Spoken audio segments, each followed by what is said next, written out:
Today, we're going to dive into the story of a man whose life was completely upended, not just once, but twice. First, by seeing something he felt was absolutely perfect, and then by the arrival of a total mystery. It's a real trip into a psychological maze.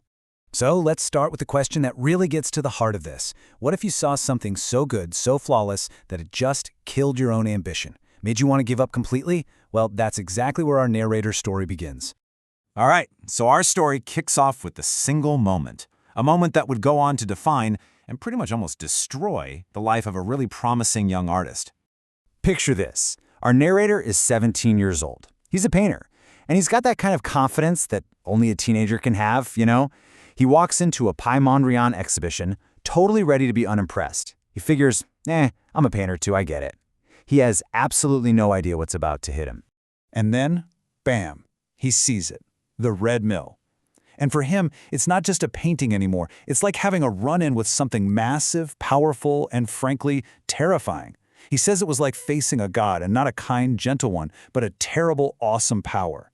In an instant, all that confidence, it just shatters. But if the Red Mill was a shock, this next painting, composition with yellow lines, is the final blow. He looks at those stark, simple lines and sees, he sees an unshakable, eternal truth, a kind of perfect, abstract God.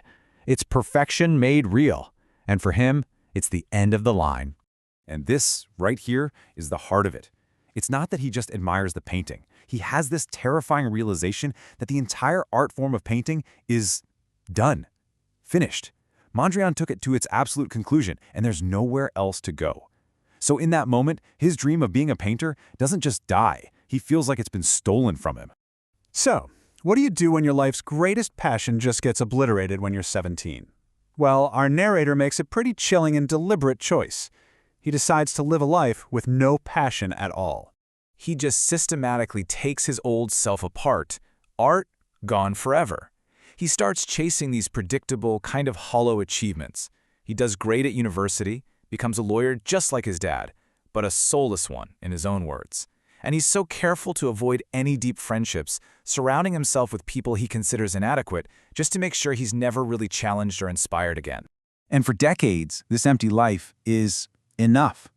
But after his parents pass away, that emptiness starts to feel really heavy. And then, one morning, something just clicks. On his way to the job he hates, he spots it, a tiny orange flower pushing its way through a crack in a wall. Just a little splash of life, but it cuts through years of numbness he'd built around himself. And that one little flower changes everything. He quits his job, leaves the city behind, and moves to this quiet, out-of-the-way town called Bentley. He builds a new life, sure, but it's really just a different kind of cage. One made of quiet walks, simple routines, and polite but distant chats with neighbors. It's peaceful, it's orderly, and most important to him, it's safe from any kind of passion. But all this carefully built-up peace is about to be completely shattered by the second major event of his life. One morning, before the sun is even up, he steps out onto his back porch, and there's a boy, a total stranger, fast asleep on his bench. And in that one moment, the quiet, predictable life he'd worked so hard to create is just gone.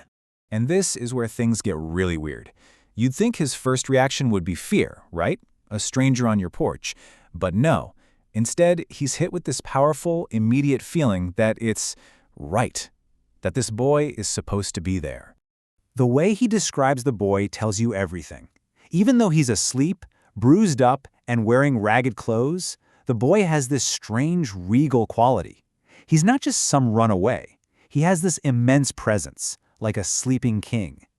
And here it is, the crucial moment. When he sees the bruises on the boy's chest and his worn-out shoes, something inside him just breaks. He actually uses the word love to describe what he feels, this intense, instantaneous, all-consuming connection to this mysterious, hurt kid. The emotional fortress he spent his entire adult life building, it just turned to dust.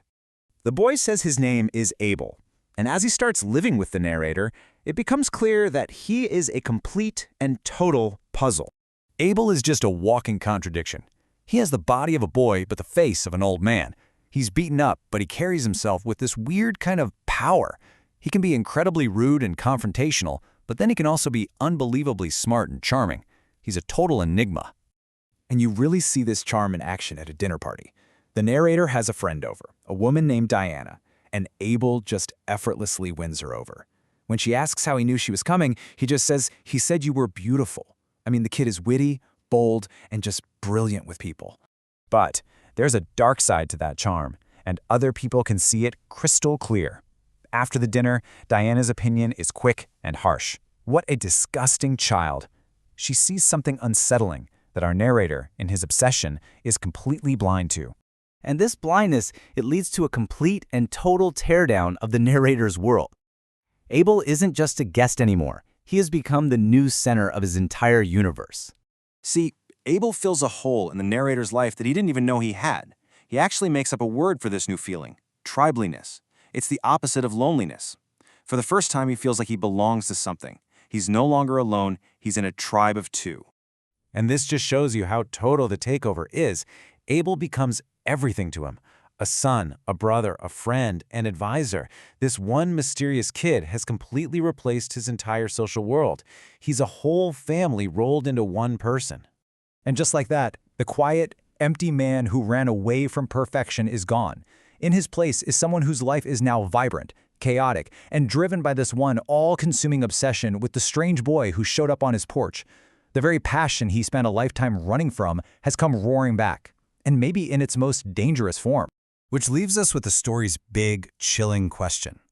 Is Abel a wounded victim who needs saving? Or is he some kind of manipulative, dangerous force that our narrator is just too blind to see?